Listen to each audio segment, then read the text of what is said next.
When things are going hard in a person's life, what do? They simply start to pray to God. You see, God is real, and I mean really real. I mean like literally real. None of this exists without Him. He sustains, creates it, all that stuff. So, the Ten Commandments you're coming to in this video because you want to know something about them. Well, if I tell you the truth about the Ten Commandments, will you close your ears or will you accept the truth? Here's the truth about the Ten Commandments. First of all, every other commandment falls under one of these ten Commandments. So these Ten Commandments are the summary, the sum total of everything else. If you follow these Ten Commandments, you're going to find perfect spiritual health. So the Ten Commandments are literally the skeleton that upholds the soul. If you want to say the soul has a skeleton, like an exoskeleton, because the soul is already like the skeleton to the body, it keeps it up and going. But this exoskeleton of the skeleton is the Ten Commandments. So in this video, I just like to kind of explain to you what they are, and now that you know that if you break these commandments, it ruins your soul and then you suffer, or if you uphold them, it protects you and you're preserved, self-preservation, then you're good to go. Now you realize that people who push the Bible and spread it and spread the Ten Commandments in whatever method they want to, whatever religion, Islam, Judaism, or Christianity, you're seeing that they're trying to help. They're not trying to hurt you when they're trying to spread this message of health, spiritual health. So the Ten Commandments, the first one, I am the Lord your God. You shall worship the Lord your God, and Him only shall you serve. This basically means that accept that there's only one God, and the one that He is the one you're going to be living for. Number two, you shall not take the name of the Lord your God in vain. This means you don't blaspheme God. You don't say a bad word and then, God forbid, say the word God after.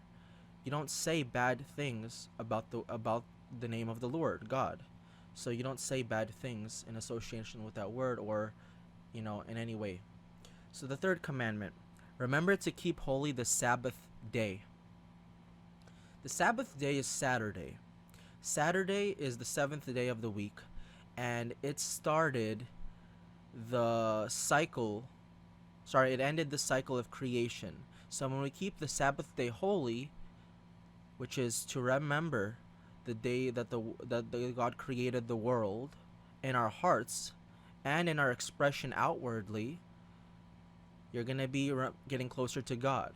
So to keep the Sabbath day holy, to keep Saturday holy is, the Sabbath day actually, so is going to get you closer to God. See, every commandment gets you closer towards your relationship with God and upholds your soul, so you don't find things like anxiety, depression, insanity, and hurt. Alright, the fourth commandment, honor your father and your mother. Now, this means honor your father and your mother. This is like a psychological, spiritual thing. You want to genuinely always be forgiving them, even if they wrong you. And remember that the relationship is regenerating. So, and be good to them, generally. If they're bad to you, obviously, you have to tell somebody or whatever. But generally in your heart, even if they're bad to you, you still have to have honor for them, which is not the same as respect. Though you should respect them, obviously, if they're good to you.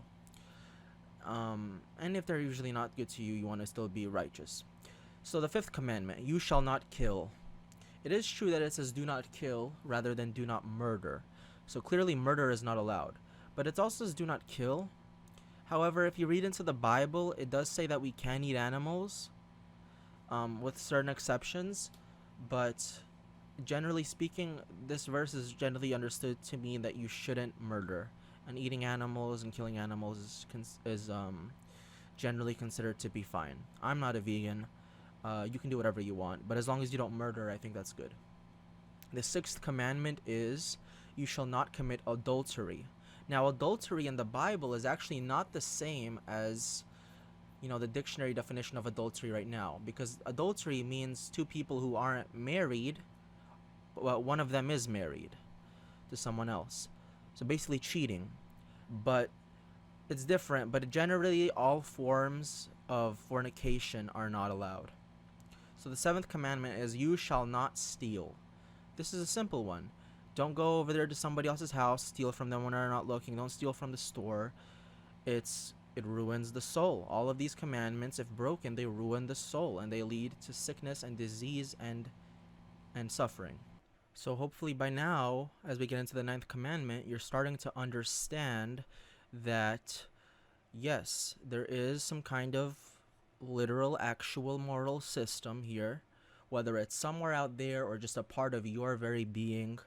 It's something there that must be lived up to. And it even says in certain parts of the scriptures that if we do something that we're even unaware is wrong, or if we are aware that it is wrong, it doesn't matter. You're still going to be held accountable.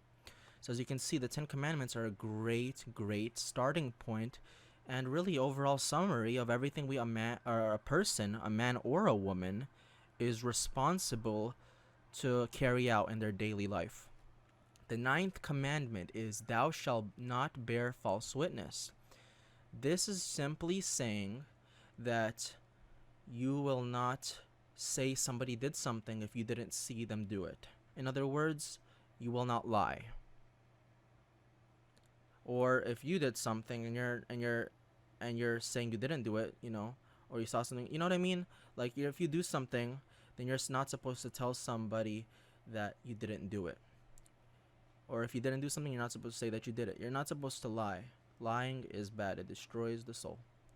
10th commandment, thou shalt not covet. What does it mean to covet? It's sort of related to the word want, but it's a little bit more than just wanting something that somebody else has. It's sort of like wanting something very much and almost in an offensive way to the other person.